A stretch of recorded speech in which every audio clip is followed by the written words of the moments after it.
ओम नमः सिद्धेभ्यः जय श्री ओम नमः सिद्धेभ्यः जय श्री ओम नमः सिद्धेभ्यः। मंगलम भगवान वीरो मंगलम गौतमो गणी मंगलम कुंद कुंदाद्यो जयंदर्मोऽस्तु मंगलम। सर्वमंगल मांगल्यम सर्वकल्याणकारकम प्रधानम सर्वधर्माणां जैनं जयतु शासिनम् जैनं जयतु शासनम जैनं जयतु शासनम। डॉक्टर उज्ज्वला शाह द्वारा रचित पंचलब्धि ग्रंथ में हम नामकरण की विभिन्न प्रकृतियों के बारे में पढ़ रहे थे, जिसमें हमने तीर्थंकर नाम प्रकृति का भी वर्णन पढ़ा जो देखने में बहुत लुभावनी लगती है और लोग समझते हैं कि तीर्थंकर अवश्य बनना चाहिए। तीर्थंकरों की जो विभूतियां हैं, उनका समोशरण आदि है, उनकी बाकी अष्ट प्रातिहार हैं, केवल ज्ञान संबंधी अतिशय हैं, जन्म के अतिशय हैं, देवोपनीत अतिशय हैं। वो सब पढ़ करके हम लोगों को लगता है कि जीवन में एकमात्र लक्ष्य अपना तीर्थंकर बनने का ही रखना चाहिए। लेकिन यहाँ जब नामकरण की वो एक प्रकृति है, और जितनी भी प्रकृतियां कर्मों की हैं वो सब बंध प्रकृतियां होती हैं। इसलिए किसी भी दशा में बंध का कोई भी काम जो है हमारे जीवन में होना नहीं चाहिए, क्योंकि हमें मुक्त होना है। लेकिन ये जो तीर्थंकर प्रकृति है वो सहज में बनती है, उनके बनती है जिन्हें उसको बांधने की इच्छा नहीं होती, लेकिन जिनका प्रबल पुरुषार्थ जो है उससे ऊपर की भूमिका का जाने वाला होता है। लेकिन उसमें बीच में तो उनके भाव थोड़े से शिथिल होने से तीर्थंकर नामकरण की एक बंद होता है। ये अपन गौमटसार में पढ़ेंगे, जिसमें लिखा है कि संश्लेषित परिणाम से तीर्थंकर नाम प्रकृति का बंद होता है। और ये सोचने में बड़ा अटपटा लगता है कि संश्लेषित परिणाम से कैसे होगा। तो संश्लेषित का परिणाम का अर्थ वहां पर यह है कि उस जीव के जितने उच्च कोटि के भाव चल रहे थे, उससे थोड़ा सा नीचे आ जाने पर उसको भी संश्लेषित कहते हैं। वो तीर्थंकर नाम प्रकृति का बंद होता है। ये बात अलग है कि तीर्थंकर प्रकृति का नाम का बंद करने वाले साधारण व्यक्ति नहीं होते। मतलब और साधारण व्यक्तियों में से देखा जाए तो 63 सलाह का पुरुषों में से होते हैं, और उसी भाव से मोक्ष जाते हैं। तो उस अपेक्षा से कहा जाए तो ठीक है, तीर्थंकर नाम प्रकृति का बंद होगा, भले ही उसमें जितने भी आयु है उतना समय लगेगा, लेकिन अंत तोक्तवा मुक्ति की प्राप्ति, मोक्ष की प्राप्ति अवश्यम भावी है, ऐसा उसमें है। लेकिन फिर भी जब अपन बंध के नाम से किसी भी बंधन में अपने आप को नहीं डालना चाह रहे हैं, इसलिए उस अपेक्षा से उन्होंने बताया कि जो ज्ञानी पुरुष है वो किसी भी बंधन के, चाहे पुण्य बंधन ही क्यों ना हो, उसके अभिलाषी नहीं होते। तो सर, ये एक प्रश्न उठता है यहाँ पर हाँ बोलिए। कि जो जीव केवल ज्ञान को प्राप्त करने वाला है, मोक्ष पाने वाला है, हाँ। दो कैटेगरी हो गई। एक तो सीधा सिद्ध गति प्राप्त करता है, हाँ जी। दूसरा तीर्थंकर पद प्राप्त करके फिर वो प्राप्त करता है। बिल्कुल। तो अब इसमें एक प्रश्न उठता है कि जो जीव तीर्थंकर प्रकृति का बांधता है, बंद करता है, हम्म। वो उसके कारण क्या होते हैं? हाँ। उसके पीछे क्या मतलब, किस तरह का पुरुषार्थ रहता है? अब आप बता रहे हैं निदान कोई होता नहीं है, हम्म। और कोई आकांक्षा होती नहीं है कि मैं तीर्थंकर बनूं। तीर्थंकर बनना भी केवल ज्ञान के प्राप्त करने में एक मतलब सिद्ध बनने में एक रुकावट तो है ही। क्यों? तो ऐसा कौन सा कारण है जो तीर्थंकर प्रकृति को बंद बनने के लिए प्रेरित हम्म। करता है? बहुत बढ़िया। देखो ऐसा है, आपने 16 कारण भावनाएं पढ़ी होंगी। उसमें लिखा है वत्सल अंग सदा जो ध्यावे सो तीर्थंकर पदवी पावे।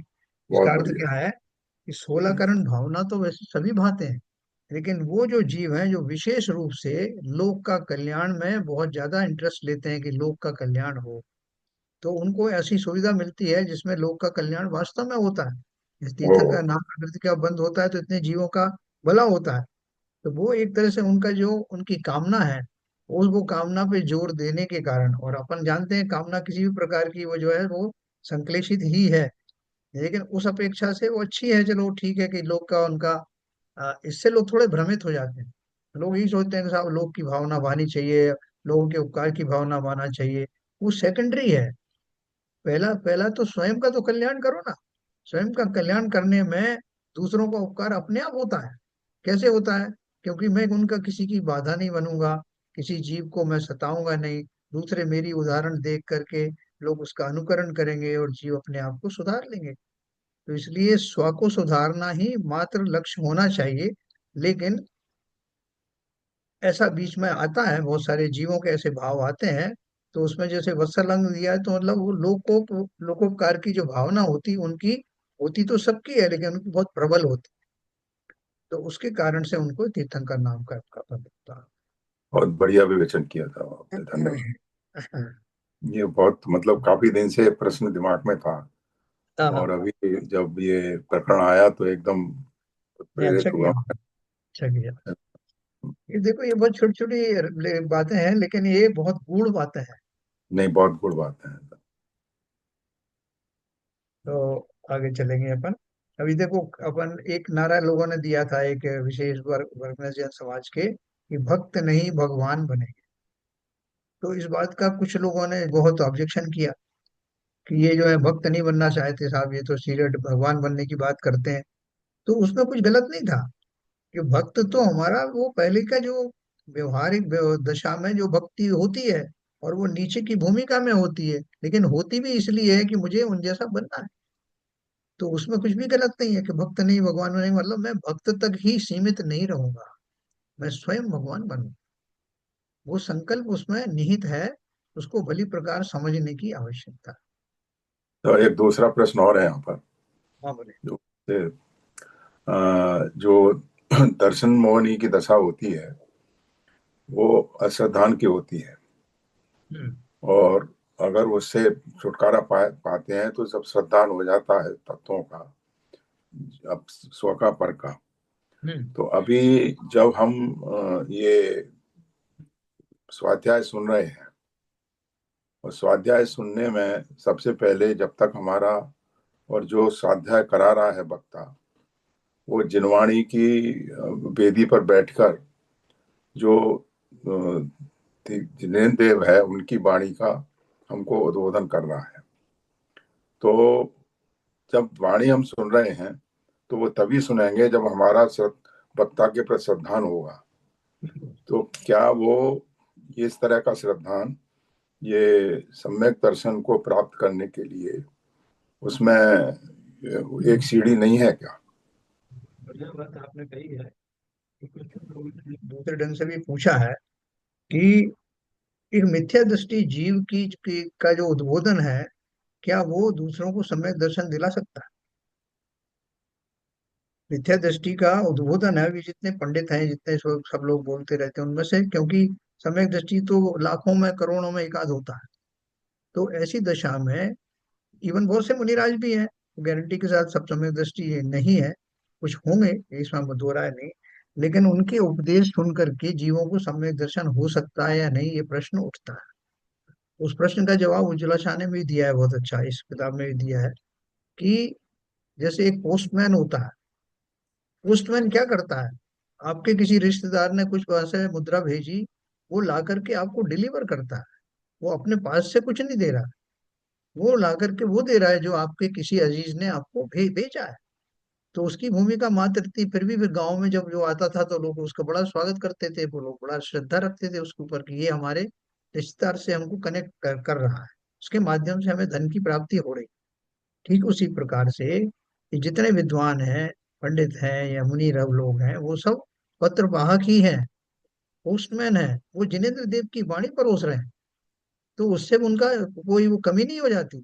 और उस वाणी के प्रभाव से अगर आपको सम्यक दर्शन होता है तो उसका श्रेय पंडित नहीं ले रहा है, वो श्रेय तो जिनेन्द्र देव को ही दे रहा है, कि उन्हीं की वाणी से हुआ, और अवश्य होता है।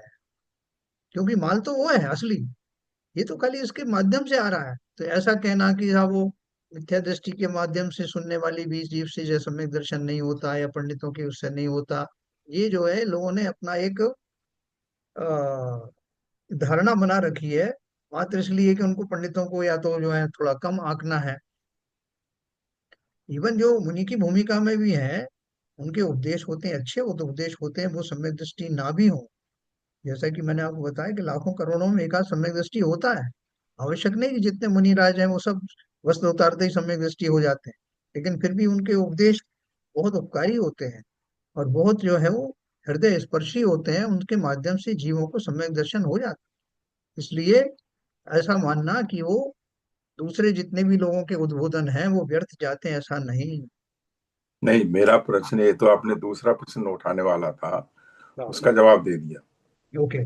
मेरा प्रश्न ये नहीं था कि जो उद्बोधन कर रहा है वो मिथ्या दृष्टि है, तो उसके जिनेंद्र वाणी की उसके सुनने से सम्यक दर्शन होगा कि नहीं, ये तो दूसरा प्रश्न है। ओके। मेरा प्रश्न ये है कि आज हम स्वाध्याय करते हैं हम्म। और आपकी वाणी सुन रहे हैं या जो भी वक्ता की वाणी सुनते हैं, तो सबसे पहले उसमें श्रद्धान हमें होता है। श्रद्धान नहीं होगा तो रुचि नहीं होगी। बिल्कुल तो वो बिल्कुल। जब श्रद्धान होता है तो वो दर्शन मोहिनी के छह का ही एक रूप है कि हमें जिनेंद्र वाणी के सुनने में श्रद्धान हो रहा है। बिल्कुल मेरा बिल्कुल प्रश्न बिल्कुल। ये इसका इसका था। कुछ जवाब मैं दूं क्या? हाँ हाँ, दीजिए। बोलिए बोलिए बोलिए, बिल्कुल।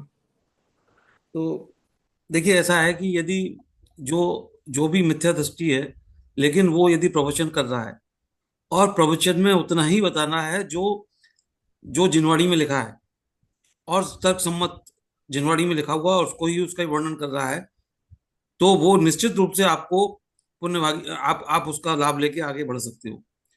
और यदि वो व्यक्ति यदि अपने उसमें जिनवाणी के अलावा अपनी कुछ सोच को जोड़ देता है और उससे तर्क का वितर्क हो जाता है, तो वो पाप का भागी बनेगा और आपको उसका नुकसान होगा। क्योंकि आप उससे यदि आप उसको बिल्कुल मान के चलोगे तो आप आगे नहीं बढ़ पाओगे।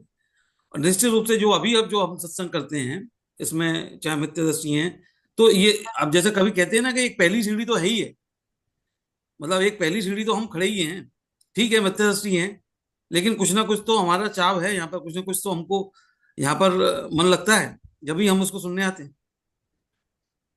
नहीं, आपने तो दोनों ही प्रश्न का उत्तर दे दिया, एक तो वक्ता के बारे में और एक श्रोता के बारे में। मेरा प्रश्न तो केवल श्रोता से लिमिटेड था, मगर आपने जब जो विवेचन किया वो बहुत अच्छा किया, बहुत बहुत धन्यवाद। ये आपने दोनों दोनों ही पक्ष आपने विवेचित कर दिए यहाँ पर। नहीं, जैन साहब कुछ और बताएंगे, जैन साहब।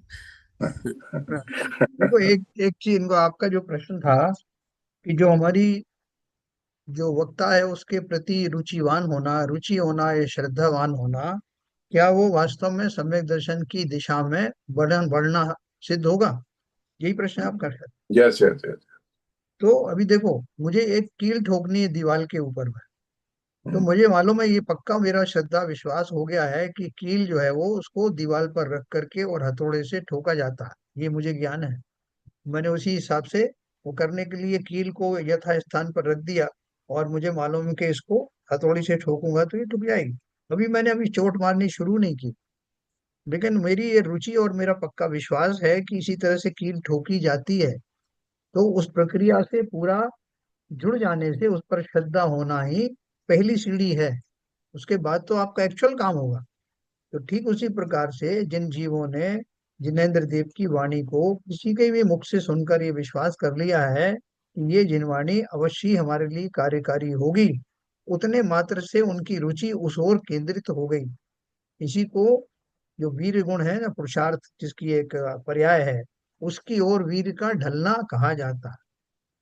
तो मैंने सब जगह ही पढ़ा कि जो रुचि आते ही जिनेन्द्र देव के वचनों में रुचि आती है, और रुचि आने के पहले वक्ता की प्रामाणिकता, उसके द्वारा कहे गए वचनों की प्रामाणिकता जब वो सिद्ध हो जाती है, तो जीव फिर बेपरवाह हो जाता है कि मैं जो भी सुनूंगा सच सुन रहा हूँ।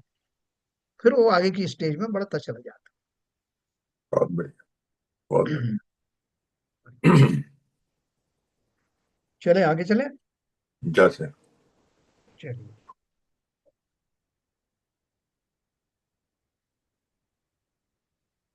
देखिए, अपन ने बात करी थी सम्मिश्रण के बारे में, आपने बोला था। पहले तो हमने ये पढ़ा था कि जाति नाम कर्म की सापेक्षता से नेत्राधिक अवयव जहाँ होने चाहिए, उसी स्थान में उत्पन्न होने में स्थान निर्माण नाम कर्म निमित्त है। देखो, आपने देखा होगा कहीं कार फैक्ट्री में आप गए, जो कार बनती है, तो वहां पे क्या आपने देखा होगा कि वो पूरा लाइन से जो है इनकी वो चलती है, उसका असेंबली चलती है, असेंबली लाइन जो है। तो थोड़ा सा आगे बढ़ा तो उन्होंने टायर फिट कर दिए, उससे आगे बढ़े तो उन्होंने जो है कुछ पीछे का बोनट लगा दिया, आगे बढ़े तो उन्होंने उसकी रोप लगा दी। ऐसे उनके अलग अलग सेक्शन है, वो घूमती जाती है, कार तैयार होती जाती है।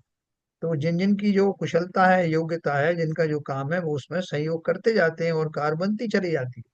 तो ठीक उसी प्रकार से शरीर के निर्माण में ये 93 प्रकृतियों का यथा योग्य अनुपालन होता है। तो जैसे भी जैसे उन्होंने बताया ना कि जाति नाम कर्म हुआ, तो जाति की अपेक्षा से आपको ये तय हो गया कि आप एक इंद्री बनोगे, दो इंद्री बनोगे, तीन इंद्री बनोगे, सब हो गया। जाति नाम कर्म हो गया, गति नाम कर्म हो गया, वो सब अपना अपना कार्य कर रहे हैं। अब जब इस बात की बात आई कि आपके नेत्र कहाँ होना चाहिए, तो वहां एक कुशल व्यक्ति खड़ा हुआ है।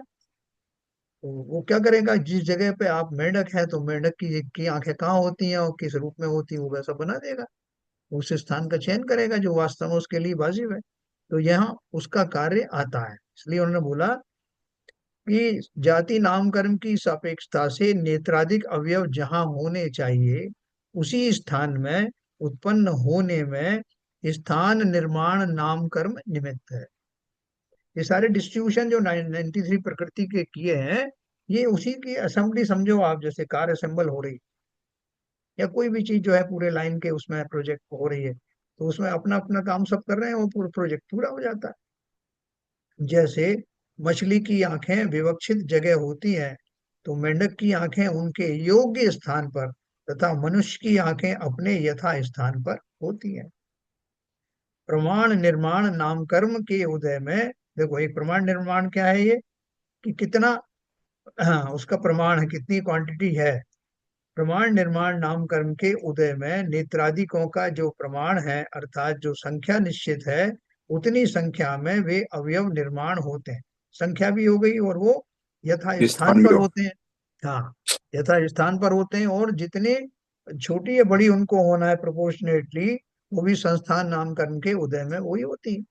जैसे हाथी के अंदर जो है शेर की आंखें नहीं लगा सकते, मनुष्यों की आंखों में मछली की आंखें फिट नहीं कर सकते या दूसरे की नहीं कर सकते। तो ये सारी चीजें उसके अनुसार यथायोग, उनका साइज, उसका नंबर, उसका स्थान, ये सारे तय करने वाले, ये सारे कर्म रूपी प्रहरी खड़े हुए हैं। फिर तीर्थंकर नाम कर्म अपन ने पढ़ा था। तीर्थंकर नाम कर्म के उदय में नेत्रादि को, सॉरी, उदय में जीव तीर्थंकर बनता है, उसकी दिव्य ध्वनि खिरती है, और समशरण की रचना होती है, तथा अन्य अनेक अतिशय होते हैं। ये अतिशय इतने लुभावने होते हैं कि सामान्य जीव तो ये सोच करके बहुत मनी मन निश्चय कर लेते हैं कि बनना अब मुझे तीर्थंकर ही है, इससे कम में मैं कंप्रोमाइज करने वाला नहीं। कि उनकी इतनी महिमा होती है, जो लोक में उनकी प्रसिद्धि होती है, जो उनका उनकी जो प्रभावना होती है, उसके फलस्वरूप जो साधारण व्यक्ति है वो सोचते हैं कि बंद का बांधना है अगर, तो तीर्थंकर नाम करने ही बांधना है। तो जैसे मैंने आपको बताया कि हम लोग अभी तो अज्ञान दशा में है ना, इसलिए हमें बांधने में कोई परहेज नहीं, पुण्य बांधने की बात करते हैं, इसकी बात करते हैं, शुभ कर्म बांधने की बात करते हैं। लेकिन जो ज्ञानी है उन्हें कुछ बांधना नहीं। इसलिए बोलते हैं कि वो जो श्रेणी आरोहण करने वाले मुनिराज हैं, वो इस चाहत को लिए हुए नहीं है कि मुझे क्या पद प्राप्त करना है। उनका एकमात्र उद्देश्य है कि मुझे अपने स्वभाव में आना है। जो मैं अनादिकाल से स्वभाव से बाहर हूँ, मेरी सारी पर्यायें स्वभाव से बाहर मुझे रखे हुए हैं, तो मुझे ऐसी पर्याय प्रकट करना है जिसमें मैं स्वभाव में सीधा प्रविष्ट हो जाऊं। मात्र ये उद्देश्य लेकर के श्रेणी आरोहण करते हैं, और उसी के फलस्वरूप मुक्त होते हैं। और कोई अभिलाषा नहीं कि मैं मोक्ष चला जाऊंगा तो मैं सिद्ध शिला पर बैठ जाऊंगा, तो मेरा लोग सब जानेंगे मुझे, मैं सबको जानूंगा, ये सब कुछ नहीं। ये तो सहज में मिलता है। मतलब उस योग्य बुद्धि का होना, उस योग्य मन का होना, ये भी बड़ा दुर्लभ है। और आपका उस तरह का नहीं होता। हम तो जो छोटे छोटे जो है वो चाहत में ही अपने आप रुके रहते हैं कि साहब देवगति मिल जाएगी, और कम से कम जो है 50,000 1 लाख वर्ष तक जो है अपने उसमें मस्त रहेंगे, फिर देखेंगे अगली बार।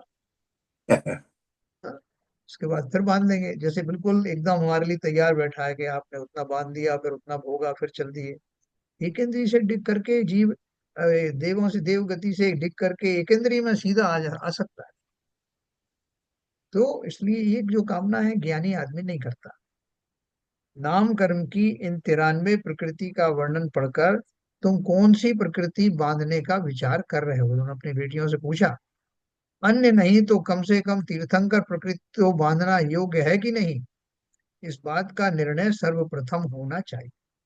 इन सब प्रकृतियों के नाम मालूम ना हो तो भी कोई बात नहीं, परंतु सर्वाधिक महत्वपूर्ण एक बात निर्णय पूर्वक जानना अति आवश्यक है। यह बात है, कोई भी कर्म बांधने योग्य नहीं। नहीं है। किसी भी कर्म के फल में उसके उदय में प्राप्त होने वाली सामग्री में जिसे रुचि है उसमें सुख बुद्धि है। मुझे वह उदय प्राप्त हो तो कितना अच्छा रहे, ऐसी जिसकी बुद्धि है वह कर्म के बंधन को उपादेय मानता है। यह उसकी मिथ्या बुद्धि है। बंध तत्व संबंधी तथा सातों ही तत्व संबंधी उसकी विपरीत मान्यता है। कि जिसने बंध के बारे में गलत धारणाएं बनाई हैं तो बाकी के तत्व को भी गलत ही समझेगा। जिसने बंध गलत माना है उसको निर्जरा का भी पता नहीं, क्योंकि बंध को वो उपयोगी मान रहा है, तो फिर निर्जरा किसकी करने वाला है। तो इसलिए सारे तत्व संबंधी उसकी जो जानकारी है वो गड्ढमड्ढ हो गई। तो इसलिए किसी भी प्रकार का बंधन मुझे नहीं चाहिए। कोई आपको कहे साहब आप बैठो तो सही, आपको इतनी बारीक रस्सी से बांधूंगा कि आपको दिखाई तक नहीं देगी। कोई बोलेगा आपको सोने के तार से बांध दो, तो आप क्या कहोगे, भैया मुझे किसी तरह का बंधन स्वीकार्य नहीं है, चाहे वो सोने का हो या चांदी का हो, ये हो, जो मेरी आजादी छीन ले, मुझे ऐसा कोई बंधन नहीं चाहिए। यही समझदार व्यक्ति की निशानी है। तो ये उन्होंने क्लियर किया कि किसी भी कर्म के फल में उसके उदय में प्राप्त होने वाली सामग्री में जिसे रुचि है सुख बुद्धि है, मुझे वह उदय प्राप्त हो, ये इसी तरह के चिंतन करने वाला ही तो निदान करता है। यू काश भगवान मुझे ये मिल जाए, काश ये मिल जाए। और हम तो रोज नई अभिलाषा लेके मंदिर में जाते हैं। क्यों जाते हैं? क्योंकि रोज हमें नए नए उपद्रव खड़े होते हैं, रोज नई नई हमारी रुचियां शंकाएं और अभिलाषाएं होती हैं। नहीं तो नई लालसाएं जागी और खेल हुआ ना बंद कर, हम उसमें लगे रहते हैं। इसलिए हमारा संसार कभी छूटता नहीं। जिनेंद्र देव बोलते हैं कि तू मांगने आया है, रोज बदल बदल के मांगता रहता है, पहले स्थिरता पूर्वक सोचो कि तुम्हें क्या चाहिए। तो धीरे धीरे करके जो अर्जुन की आंख वाला जो है, चिड़िया की आंख जो अर्जुन ने देखी थी, वैसा कोई व्यक्ति आता है तो वो कहता है प्रभु मुझे आपसे कुछ नहीं चाहिए, तुम सारिखे दातार पाए, काज लघु जाचू कहा, मुझे आप सम कर ले स्वामी, यही एक वांछा बा। वो ज्ञानी है। मुझे कुछ नहीं चाहिए आपसे, आप तो मेरे दर्पण समान है। जो आपका प्रतिबिंब मेरे अंदर दिखाई दे रहा है, मुझे दिखाई दे रहा है, मैं वैसा ही होना चाहता हूँ, और कुछ नहीं मुझे अभिलाषा है। जब वो व्यक्ति इस लेवल तक पहुंचता है तभी वास्तव में मुक्ति का मार्ग प्रशस्त होता है। हम और आप जो कुछ पुरुषार्थ कर रहे हैं वो सब पुरुषार्थ तब तक अधूरा है जब तक हमारी संसार संबंधी कोई भी वांछा किसी भी रूप में विद्यमान है। और धीरे धीरे करके जो अपन जो स्वाध्याय कर रहे हैं ना, इससे हमारे अंदर में अनजाने में ही अबुद्धि पूर्वक ये बात हमारे अंदर घर कर रही है। संसार में कुछ भी तो ऐसा नहीं है जिस जो मांगा जाए। संसार की कोई भी चीज सुखकारी है नहीं। कोई रिश्ते, कोई नाते, कोई धन, कोई संपत्ति, कुछ भी ऐसा नहीं है जिसको मांगने की, जिसको लेने की अभिलाषा हो, क्योंकि अनादि काल से हमने इस संसार में रहते हुए सब कुछ भोगा है, सब कुछ देखा है, सब जगह गए हैं, बहुत जगह टूर किया है। कण कण को जी भर भर देखा, वो वन में जी भर घूम चुका, कण कण को जी भर भर देखा, मृग सम मृग तृष्णा के पीछे मुझको न मिली। सुख की रेखा। है ना, ये रियलाइजेशन करना, अच्छे मन से पक्के तौर पर रियलाइजेशन करना मुक्ति की दशा में बहुत बड़ा एक माइल स्टोन है। सब कुछ तो पा लिया, कुछ शेष नहीं रहा। इसलिए अब आचार्य कहते हैं कि भैया तुमने सारे रास्तों पर चल करके देख लिया, कहीं तुम्हें सुख मिला क्या? मुझको न मिला सुख क्षण भर भी, कंचन कामिनी प्रासादों, है ना, सोने में, महलों में, स्त्रियों में, किसी में मुझे सुख आज तक मिला नहीं। ये तुमने महसूस किया कि नहीं? आचार्य पूछ रहे हैं। अगर किया है तो क्यों इस झंझट में पड़ने वाले हो? सब कुछ देख लिया। जब जीवों का संसार से वैराग्य होता है तो ये भावना प्रबल होती है कि संसार में मैंने सब कुछ देख लिया, एक एक कण को मैंने भोगा, और कोई भी चीज छोड़ी नहीं। तो अब मुझे ऐसी दिशा में जाना है जहाँ इन सब की अभिलाषाएं छूट जाएं। कोई कहे भैया रुको, क्या जल्दी है, अभी अपने बहुत सारे नहीं देखे, हम तुम्हारा बहुत भला करेंगे, कुछ कर नहीं सकते। क्यों? क्यों? संसार का स्वरूप ही ऐसा है। संसार का स्वरूप देख करके उसको वास्तविकता में उतार करके जो लोग उससे अब जो है जिनका मोह भंग हो गया, वही जीव वास्तव में वैराग्य से भर जाते हैं। तो आगे अपन पढ़ते हैं। नाम कर्म की उत्तर प्रकृति में से कुछ प्रकृति प्रशस्त है, पुण्य रूप है, और कुछ अप्रशस्त हैं, अर्थात पाप रूप। पुण्य परिणामों से, शुभ भावों से, विशुद्ध परिणामों से प्रशस्त प्रकृति बंधती है, और पाप परिणामों से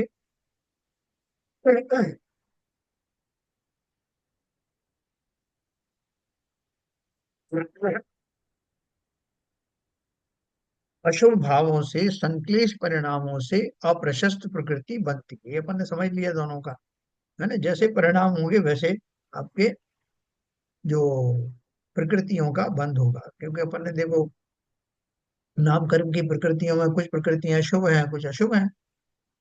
न केवल नाम कर्म की प्रकृतियों में, अघातीय कर्मों के चारों ही अघातीय कर्मों में ये शुभ और अशुभ प्रकृतियां या पुण्य और पाप रूपी प्रकृतियां होती हैं। अघातियों में ही होती हैं, पुण्य आदि की। तो अघातिया में क्यों नहीं होती? घातिया सारी पाप प्रकृतियां ही हैं। तो आपके पास चॉइस कितनी बची? चार घातिया कर्म है, वो तो पाप के ही बंद कराने वाली हैं। उनके माध्यम से पाप का ही उदय होता है। लेकिन अब बचा सवाल अघातिया का। अघातिया में से चारों अघातियों की पुण्य और पाप रूपी प्रकृतियां हैं, उन्हीं में आप कुछ करते रहते हो। उससे कोई विशेष ज्यादा आपका भला होने वाला नहीं, क्योंकि वो तो अघातिया है। आपका नुकसान तो घातिया से हो रहा है। आपको अपने आप क्या करना पड़ेगा कि घातिया से होने वाले अपने नुकसान को बचाना है। उस नुकसान को बचाने में ही साथ साथ पैरेलल में आपको अघातिया कर्मों में से शुभ प्रकृतियों का बंध होगा। वही पुण्य है। पुण्य का बहुत लिमिटेड स्कोप है, और वो आपको, पुण्य आपको किंचित निमित्त भूत तो होगा, लेकिन वो स्वयं ही उसके होने से आप मोक्ष चले जाओगे, ऐसा नहीं। सर जो कर्मों का जो उदय होता है, जी। आठों कर्म, आठों कर्म, सात कर्म का जो हमेशा होता रहता है, तो जो प्रदर्शित होता है वो नाम कर्म की प्रकृतियों के रूप में ही आपको महसूस होता है, ऐसा ही है ना? नहीं, और भी है। देखो, नामकरण की प्रकृति में भी आपको बताऊंगा कि नामकरण में कितनी शुभ प्रकृतियां, कितनी अशुभ प्रकृतियां हैं। नहीं नहीं, नहीं, वो हाँ, बात कह रहा हूँ मैं, शुभ अशुभ की बात नहीं कर रहा हूँ। हाँ, जो भी आपको पुण्य कर्म का उदय हुआ या पाप कर्म का उदय हुआ, हाँ। तो फिजिकली जो व्यवहार से आपको जो महसूस होता है, जो प्रकट होगा, तो वो नाम कर्म की प्रकृति के रूप में ही प्रकट होगा। नहीं, वो तो होगा ही होगा, उसमें कोई शक नहीं। हम्म, क्योंकि वो 93 बहुत सारे भाग हैं उसमें। आपको काफी कुछ का जो पार्ट है, परसेंटेज हम्म, वाइज उसमें काफी निहित है। उसके हम्म, अलावा जैसे साता वेदनी कर्म है और असाता वेदनी कर्म है, हम्म, तो वहां भी जो है ना, अगर आपका पुण्य का बंध होगा तो साता प्रकृतियों का उदय होगा, है ना। और आपका गोत्र है, गोत्र भी उच्च नीच गोत्र होते हैं, तो उनमें एक जो है पुण्य के फल पे होता है, एक पाप के फल पर होता है। आयु है, आयु एक शुभ आयु होती है, एक अशुभ आयु होती है। तो ये भी सब उसमें आता है ना। आपका नहीं, कहना जैसे ये है कि जैसे एक बार, जैसे एक बार आप, हाँ बोलिए। बोलिए, बोलिए, आप बोलिए। एक बार आपको मतलब जो एक पर्याय मिल गई, वो आपका हम्म। कहना ये है कि एक बार पर्याय मिल गई, मान लो उच्च गोत्र मिल गया और आपको साता का उदय आ गया, उसके अलावा भी ये नाम कर्म की जो 93 प्रकृतियां हैं, इनके माध्यम से आपको उसमें बहुत सारे जो उतार चढ़ाव होते रहते हैं। तो ये जो उतार चढ़ाव 93 वाले हैं, ये ज्यादा देखने में आते हैं, ऐसा शायद आपका विचार है। हाँ, वही कह रहा हूं मैं कि जैसे साता वेदनी कर्म का उदय हुआ, हाँ। तो उसमें मान लो कोई सुख का प्राप्त हुआ आपको, कोई यश कीर्ति नाम के, आपका कोई सम्मान हुआ, इस आपका यश हो रहा है, तो वो यश कीर्ति नाम का कर्म का उदय के रूप में आपके सामने प्रदर्शित हो रही है। कहने का मतलब ये है मेरा। ठीक कह रहे हैं, देखो बहुत सारी ये सारी चीजें कनेक्टेड है। हाँ, कैसे कनेक्टेड है कि आपके पास सुंदर शरीर है, सुडौल काया है, आपकी मृदु भाषी है, और तो आपकी प्रशंसा होती है यशस कीर्ति नाम कर्म के हिसाब से, तो आपको उससे साता मिलती है। आपके लिए बड़ा अच्छा आज बड़ा अच्छा लग रहा है साहब, तो साता कर्म का उदय आया। सो निमित्त क्या बना? जो नाम कर्म की वो पुण्य प्रकृति है उनका होना, वो आपके लिए निमित्त बना। अच्छे आपके आपकी किसी ने तारीफ की, आपको यश मिला, या आपने देखा कि इतने सारे बीमार लोग हैं, इनसे तो मैं अच्छा हूँ। तो वो आपकी बात बिल्कुल सही है, नाम कर्म की जो डिफरेंट स्टेजेस हैं वो और साता कर्म का उदय कनेक्ट हो सकता है ना? तो ये मुख्य रूप से होता है कि मेरे पास ये है, मेरे पास वो है, जो एहसास होता है मैं निरोगी हूँ, देखो कितने लोग मर गए हैं। तो ये सारी चीजें जो बाकी चीजों में भी होता है, लेकिन ये नामकरण की प्रकृतियों से भी कनेक्टेड है। सता का मुख्य रूप से आपका विचार जो है वो साता असाता का कारण बनता है, और उसमें बस मुख्य होता है मोहिनी ये कर्म। ये मेरा विचार कंफर्म करना था आपसे। बिल्कुल बिल्कुल है, ये सारे कनेक्टेड हैं। साता असाता में कई बार क्या है कि आपको सब कुछ मिला हुआ है, बहुत अच्छा मिला हुआ है, लेकिन आपको ईर्ष्या हो गई किसी से कि यार उसको उसको भी क्यों मिला ऐसा। तो आपका वो ईर्ष्या भाव, भले ही नामकरण के हिसाब से आपको सब कुछ अच्छा मिला है, लेकिन वो ईर्ष्या भाव आपका वो साता के उदय उदय को नहीं होने देगा, आपको असाता का उदय बन जाएगा। बिल्कुल सही। तो आगे चलते हैं।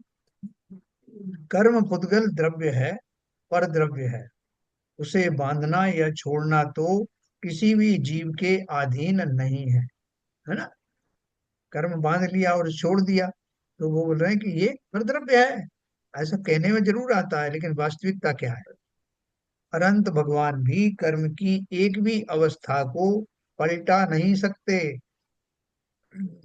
इसलिए प्रशस्त प्रकृति बांधना अपने बस की बात नहीं। यह बात तो निश्चित हुई, सिद्ध हुई।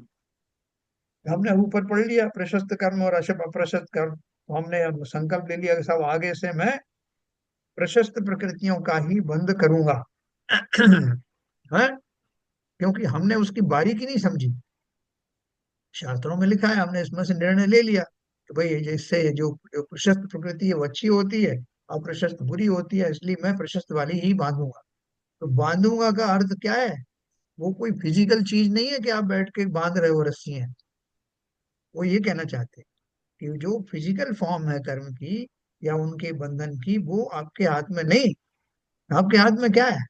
तो ऊपर लिखा है भाव। ना, परिणाम लिखा, हाँ बिल्कुल। पुण्य परिणामों से, शुभ भावों से, विशुद्ध परिणामों से प्रशस्त प्रकृति बंधती है, और पाप परिणामों से, अशुभ भावों से, संक्लेश परिणामों से अप्रशस्त प्रकृति बनती है। अब अगर आप ये सोच लो कि साहब ये आपने अभी भी कहा कि बंधन तो कैसा भी हो अच्छा नहीं, तो मुझे तो ना जो है वो संक्लेश परिणाम बांधने हैं और ना ही पुण्य परिणाम बांधने हैं। तो आपके पास और क्या ऑप्शन है? कोई और ऑप्शन है क्या? शुद्ध भाव में जाने का है, विशुद्ध भाव है में जाने का ये शुद्ध भाव नाम की चीज भी है ना। और वो शुद्ध भाव क्या है? जैसे न्यूट्रल गियर स्वभाव। होता है ना, ना इधर ना स्वभाव। उधर। स्वभाव। यानी जो, हाँ बिल्कुल, स्वभाव में जाना है। स्वभाव के विपरीत जो भी चीजें हैं वो बंधन का कारण। इधर वे, न्यूट्रल गियर में आप आगे का गियर लगाओ पीछे का गियर लगाओ, दोनों ही वो स्थिरता के परिचायक नहीं। न्यूट्रल गियर स्थिरता का परिचायक है। वो न्यूट्रल गियर वही तो विशुद्ध दशा शुद्ध दशा को प्राप्त होने वाला शुद्धोपयोग पूर्वक ही मोक्ष प्राप्त होगा। ये तीसरी जो दशा है शुद्धोपयोग का, जो शुरू शुरू में जो शास्त्रों का अध्ययन जिनको नहीं है वो उसको जानते ही नहीं। वो तो पुण्य और पाप दो ही चीज जानते हैं। और ऐसे लोगों की मेजोरिटी है। 99% आपको ऐसे मिलेंगे जिनको वो शुद्धोपयोग की दशा का ज्ञान है ही नहीं। देखो अपन को ये चीज समझ में आ रही है तो बहुत अच्छी बात है, हम सही मार्ग पर जा रहे हैं। तो इन्होंने देखो आगे लिखा है, इसलिए प्रशस्त प्रकृति बांधना अपने बस की बात नहीं। ये बात निश्चित ही अपने बस की बात नहीं का इनका अर्थ खाली इतना है कि जो हम अगर व्यवहार रूप से सोचें कि फिजिकली वो कर्मों का समूह को ला करके हम उनको पिरो लें बांध लें, तो वो बांधा छोड़ी का काम हमारा नहीं है। ये वो कहना चाहते। फिर बोले, तुम पूछोगी जिन शुभ भावों से प्रशस्त प्रकृति बंधती है वे शुभ भाव तो जीव के परिणाम, उन्हें तो हम सोच समझ कर सकते हैं ना। उन्होंने क्वेश्चन पूछा कि क्या तुम ऐसा सोच रहे हो कि परिणाम तो हम समझ गए, तो वो सोच समझ कर हम वो परिणाम कर सकते हैं क्या, वो तो हमारे बस की बात है ना। देखो तो उन्होंने ये भी भ्रम तोड़ दिया। क्या बोला, बेटियों हे जियो, इसी मिथ्या मान्यता से अनादिकाल से यह जीव ग्रसित है। शरीर से जीव की भिन्नता को तो सभी संप्रदाय के लोग मान्य करते हैं, परंतु रागादि भावों से अपनी भिन्नता इस जीव के ख्याल में नहीं आती। जब हम वेद विज्ञान भी करते हैं उसकी बात करते हैं तो हम क्या सोचते हैं, हाँ, शरीर अलग सब में अलग। अरे तो ये इतना आसान है कि शरीर अलग, ये तो है, वस्तु स्थिति तो यही है। लेकिन हमारे ख्याल में ये बात श्रद्धा के लेवल पर आई क्या। बोले साहब उसमें टाइम लगेगा, लेकिन हमने मान लिया ना, आपने बोला हमने मान लिया कि शरीर अलग में अलग। अरे तुम क्या मानोगे, वो तो है ही। उसको तो तुम चाह कर भी एक कर नहीं सकते। तो क्या करना है, तो बोल रहे हैं शरीर से जीव की भिन्नता को तो सभी संप्रदाय के लोग मान्य करते हैं, परंतु रागादि भावों से अपनी भिन्नता इस जीव के ख्याल में नहीं आती। विशिष्ट राग भाव करने योग्य मानना तो उसकी आश्रव और बंध में उपादेय बुद्धि है। कि मैं आगे से जैसे मैंने आपको बताया ना कि वत्सल अंग सदा जो ध्यावे सो तीर्थंकर पदवी पावे, बोले आपने बहुत अच्छा बता दिया। अब मैं आगे से बाकी सब छोड़ दूंगा, 16 कारण भावनाओं में से वो वत्सल अंग वाली भावना ही निरंतर करूंगा। है? तो वो क्या बोल रहे हैं कि जो इस तरह की जो इसके अंदर जो राग आ गया आपको उस पर्टिकुलर उसके ऊपर में, वो राग आपका डिरेलमेंट का कारण बन जाएगा। वो आपको मुक्त नहीं होने देगा, क्योंकि रागादि भाव ही तो वास्तव में आश्रम है ना। देखो थोड़ा सा संभल के चलेंगे तो हमको पूरी बात समझ में आएगी। तो बोल रहे हैं विशिष्ट राग भाव करने योग्य मानना, जैसा मैं दो ही चीज करूंगा, वर्षा लंग की जो है वो वाली जो है वो स्थूलाकरण भावना उसको पढ़ूंगा, और जिनेन्द्र देव को उनको क्या क्या मिला था, तीर्थंकर बनने के बाद क्या क्या मिला था, कैसे अष्टप्रत्यार मिले और कैसे समोषण मिला, मैं उसके बारे में खोजबीन करूंगा। तो अगली बार अच्छे से अच्छा समोषण बनवाऊंगा जब मैं तीर्थंकर बनूंगा। कुबेर को स्पेशली मैं जो हूँ इंद्र के माध्यम से डायरेक्शन दे दूंगा कि भैया मैं बनने वाला हूँ तीर्थंकर, मेरे समोषण बनाओ तो ऐसा ऐसा बना। तो हमारी बहुत सारी बुद्धि ऐसी ही है कि हम ये समझते हैं कि वो जो राग जो मैं कर रहा हूँ विशेष प्रकार का, वो राग मुझे बहुत फायदा देने वाला है। संसार में हम यही करते हैं, जिनेंद्र देव से भी हम राग करते हैं, बहुत से लोग प्रतिमाओं से लिपट जाते हैं, लेकिन हम उस गहराई को नहीं समझते कि जो मेरे अंदर पनप रहा राग है वो बदल बदल करके और मेरे खोटे परिणामों को ही विकसित कर रहा है। अब देखो शिखर जी में मैंने एक को देखा मुनिराज को, वो बेचारे वो ज्यादा पढ़े लिखे भी नहीं थे, तो वो क्या कर रहे थे, एक मंदिर के बाहर बाहर के चबूतरे पे बैठ करके एक रसीद कट्टा लिए हुए थे, लोगों से दान की अपील कर रहे थे और दान की रसीद फाड़ रहे थे। तो हमने क्या किया, हमने संसार का वो दूसरा राग जो हम धन कमाते थे अपने लिए वो छोड़ के आ गए, फॉर एग्जाम्पल। लेकिन धन आए, किसी के काम में आए ना आए, जो आ रहा है उससे अच्छा व्यवहार करना, जो नहीं आ रहा है उससे अपील करना है, उससे बुरा मानना, ये सारे राग देश हमने खाली डायरेक्शन बदला, काम तो हम अभी भी वही कर रहे हैं। तो इसी तरह से राग चुपके चुपके और राग हर जगह घुस जाता है।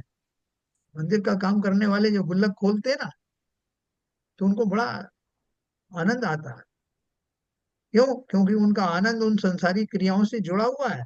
या कहने के लिए तो मंदिर की वो कोष गिन रहे हैं, लेकिन आनंद उन्हें वही आता है जो सब खुद इनकम आती जब जब वो आता था, उसमें राग द्वेष होते। हम इसका भेद नहीं समझ पाते, हम सोचते तो मंदिर का काम। तो ये जो राग है, उन रागों को बहुत बारीकी से समझना। ये भी आश्रव रूपी चोर हैं। तो ये उन्होंने दिया, देखो, विशिष्ट राग भाव करने योग्य मानना, तो उसकी आश्रव और बंध में उपादेय बुद्धि है।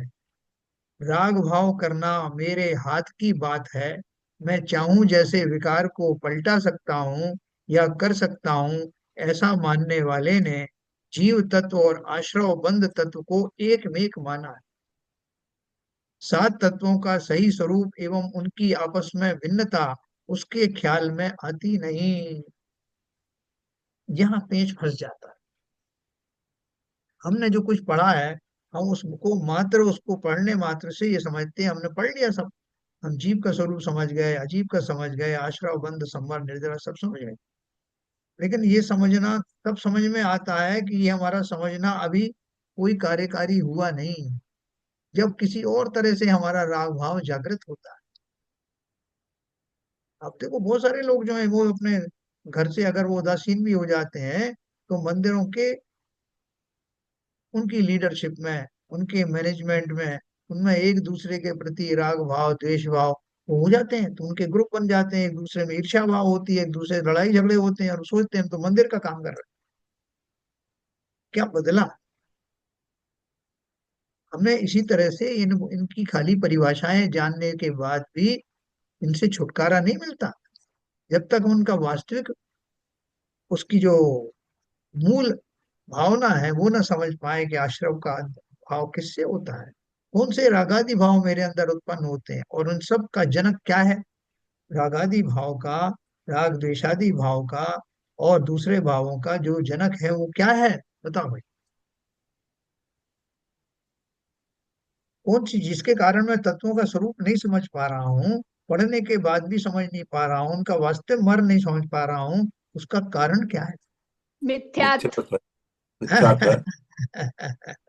जो पुराने संस्कार मिथ्यात्व के रूप में भरे, कूट कूट के भरे पड़े हैं, जी, वो भी है। है ना। तो ये देखो, ये समझने के बाद भी, ये तो हमने पढ़ लिया, देखो अभी उन्होंने, नीरजा जी ने बहुत तबाक से उत्तर दिया कि मिथ्यात्व, बिल्कुल सही, आप सबने भी उत्तर दिया। लेकिन वो मिथ्यात्व वास्तव में मेरा उस लेवल तक मैं उससे परिचित नहीं हुआ हूं, या उस लेवल तक मैंने स्ट्राइक नहीं किया अपने उस मिथ्यात्व के ऊपर। खाली मैंने अभी सुपरफिशियल बात करी है कि मिथ्यात्व के कारण ये हो रहा है, मुझे उसका पश्चाताप पश्चाताप है क्या? मैंने उसको निकाल फेंकने के लिए मैं अपना कटिबद्ध हुआ क्या? नहीं। सब चीजें बुद्धि के लेवल पे चल रही हैं, इसलिए कुछ नहीं हो पा रहा है। थोड़ा सा भी श्रद्धा गहरी हो, तब ये बातें सब प्रकट हो जाती हैं। देखो, ये वास्तव में हमारे जीवन में बहुत सारे दुख के, संकट के क्षण आते हैं। उन संकटों में सोचना कि ये संसार में इसका स्वरूप ही ऐसा है।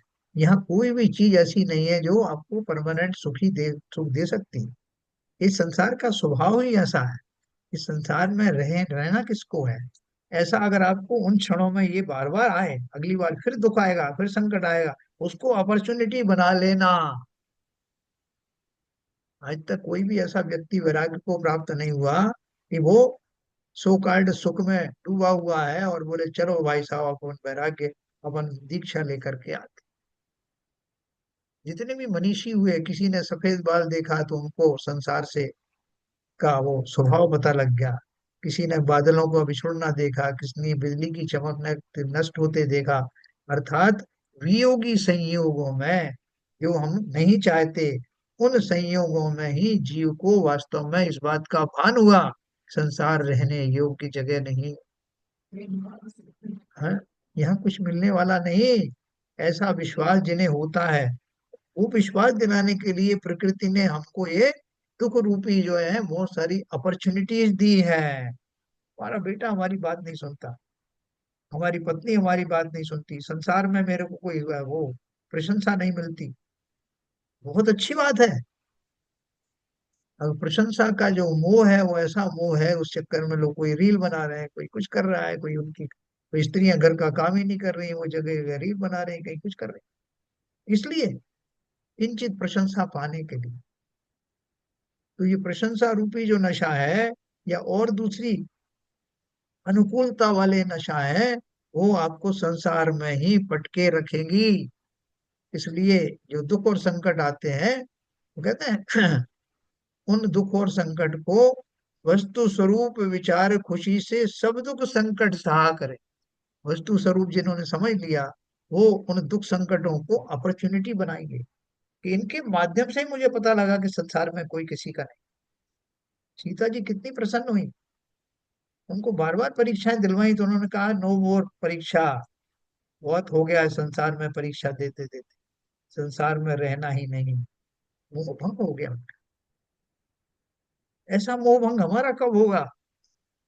इतने संकट तो आते हैं, हम तो भगवान से ही प्रार्थना करते हैं कि भगवान ने संकटों से उबार लो तो मैं संसार में सुखी हो जाऊं।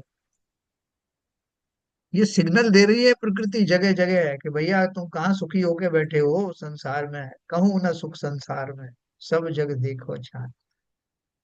ना, हम इस बात को वास्तव में रियलाइज करेंगे तो एक ना एक दिन हमें भी अवश्य ही वो राह मिलेगी, जिस राह पर हमारे समस्त मनीषी, समस्त हमारे अनंत आदि चले। है ना, थोड़ा सा करके अपन बंद करेंगे। तो सात तत्वों का सही स्वरूप एवं उनकी आपस में भिन्नता उसके ख्याल में नहीं आती। एक तत्वार सूत्र नाम का ग्रंथ बड़ा सुंदर ग्रंथ है। इसके जो अध्याय हैं सारे, 10 अध्यायों में ये सारी बातें तत्वों की बहुत विस्तार से बताई। और भी अपन ने जो जो पढ़े सब में सात तत्वों की बात है। उसको उस लेवल पर समझना कि मुझे इसमें पारंगत होना है, अर्थात जीवन में उतारना है, कोई परीक्षा देने के लिए नहीं। अब वो 12 वर्षीय जो है आजकल एक कोर्स चला है, वो अच्छा है वैसे, उसमें बहुत सारे ग्रंथों को पढ़ने को मिलता है, लेकिन उसकी सार्थकता तभी है जब उसमें निहित जो सिद्धांत हैं उनको जीवन में अपनाए, वरना तो वो खाली एक एक्सरसाइज। मुझे बताओ, पूजा करते समय, शास्त्र स्वाध्याय करते समय बीच में अन्य कोई विचार मन में क्यों आता है? हमारी इच्छा से तो वे विचार आते नहीं। जिस प्रकार वह अशुभ भाव हमारे किए बिना सहज उस पर्याय की योग्यता से हो जाता है, उसी प्रकार शुभ भाव भी सहज ही हो जाता है। यह सहजता अज्ञानी जीव के ख्याल में नहीं आती और वह राग भाव का कर्ता बनता है, स्वयं को उसका कर्ता मान। है ना, आप बैठे होगे चुपचाप से, आपको लगेगा यार आज जो है मैंने यार इन जीवों के साथ में बहुत अन्याय किया। ऐसा भाव कभी आए तो आपने क्या सोचा कि यार मैं इतना अच्छा भाव भी करने वाला हूँ, मुझे जीवों पर करुणा भी आती है कई बार, तो मैं इस हिसाब से तो मैं काफी अच्छा हूँ, और दूसरे जीवों को तो ऐसे भाव भी नहीं आते। तो ये भी आपका राग भाव हो गया। वो यहाँ क्या सिद्ध करना चाहते हैं कि जीवन में हमारी बुद्धि भी पलटती रहती है, उसमें शुभ भाव और अशुभ भाव आते हैं। ऐसा ही हमारा जो जो पर्याय का स्वभाव है, उसमें आते रहते हैं। उसमें बहुत सारे निमित्त होते हैं। जिस तरह से हनुमान जी के पिता थे ना, पवनंजय, वो जिन्होंने अपने अंजना को 22 साल तक के लिए तिरस्कृत किया, छोड़ दिया, अपने हाल पर उनको छोड़ दिया, वही व्यक्ति जब 22 साल के बाद में युद्ध भूमि में वहां बैठे हुए थे और रात्रि के समय चकवा चकवी को देखा, तो उनके मन में ऐसा विचार आया अपने आप कि देखो ये बेचारे बिना किसी कारण से एक दूसरे से अलग हो गए, और एक रात का विछोह इनसे नहीं सहा जाता, और मैंने अपनी पत्नी को 22 साल से भी अलग छोड़ रखा है, उसकी क्या हालत होगी। ऐसा विचार क्यों आया, किसने डाला उनके अंदर ये विचार। देखो एक घटना के पीछे कितनी घटनाएं जुड़ी हुई हैं। तो 22 साल का उनका जो वियोग का निमित्त जो बना हुआ था कर्म, उसका उदय समाप्त हो रहा था। इधर इनका भी अशुभ का उदय था कि वो अपनी पत्नी से अलग रह रहे थे, शादीशुदा होते हुए भी इनका भी कर्म की समाप्ति होने वाली थी। और भी बहुत सारी चीजें उसमें जुड़ी हुई थी, और वो भाव आया। तो ये बोल रहे हैं कि शुभ और अशुभ भाव निरंतर आते रहते हैं, लेकिन उनमें जुड़ना नहीं। शुभ और अशुभ की ज्वाला से झुलसा है मेरा, क्या है, अंतस्थल। अंतस्थल। अंतस्तम। शीतल समकित किरणें फूटे, संवर से जागे अंतर्बल, है ना, पूरी उसमें प्रक्रिया लिखी है। फिर तप की शोधक बन्नी जगे, कर्मों की कड़ियां टूट पड़े। सर्वांग, हाँ क्या है, सर्वांग निजात्म ब्रज प्रदेशों के से। निर्झर फूट पड़े। फिर आगे क्या करोगे, हम छोड़ चले यह लोक तभी, लोकांत विराजे क्षण में जा, निज लोक हमारा वासा हो, शोकांत बने फिर हमको क्या। पूरा 12 भावना दी है उन्होंने, केवल जी ने, कितना बढ़िया पूरा प्रोसेस दिया उसमें। पूरा प्रोसेस कि कहाँ आश्रव बंध संवर निर्जरा और मोक्ष, हम छोड़ चले यह लोक तभी। कितना बढ़िया चित्रण किया है कि ये संसार में छोड़ दूं, टाटा बाय, इससे बहुत अटैच रहा मैं, और हमेशा दुखी भुगते वो क्षण, और उसके लिए किसी से मांगा नहीं है, अपनी ही कामना की है कि वो क्षण आ जाए, मैं भी इस संसार से, जग में न हमारा कोई था, हम भी न रहे जग के साथी, काय का मोह। देखो ये भाव अपने अंदर रखेंगे अपन। अपना समय हो गया, तो कल अपन जो है ये पढ़ेंगे कि जो राग आदि है उनसे जीव भिन्न किस प्रकार से है। देखो हमारा पर्पस क्या है इस संपूर्ण स्वाध्याय का, नामकरण की कितनी प्रकृतियां, फलाने की कितनी प्रकृतियां, उन प्रकृतियों से क्या हो, ये सब नहीं है। ये तो उसमें बीच में रास्ते में पड़ रहा है, इसलिए अपन जान रहे हैं। हमारा तो मेन उद्देश्य जो है वो यही है कि मुझे अपने रागादि भावों से शीघ्र मुक्त होकर के मुक्ति का मार्ग प्रशस्त करना, अपने स्वभाव में लौटना।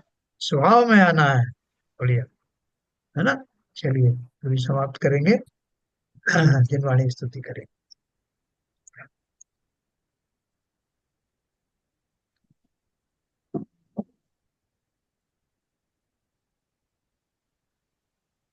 शतम नाश वे को ज्ञान के प्रकाश वे को अपर भास वे को भानु सी बखानी है। छहो द्रव्य जान वे को बंध विधि भान वे को स्वपर पिछान वे को परम प्रमाणी है। अनुभव बताए वे को जीव के जताए वे को काहू न सताए वे को भव्य और आनी है। जहाँ तहाँ तार वे को पार के उतार वे को सुख विस्तार वे को यही जिन वाणी है। ये जिन वाणी भारती तो है जपू दिन रहन, जो तेरी शरणा गए सो पावे सुख चैन। या वाणी के ज्ञान से सूझे लोकालो, तो वाणी मस्तक धरो सदा देते हैं, सदा देते हैं। जिनवाणी माता की जय। जय।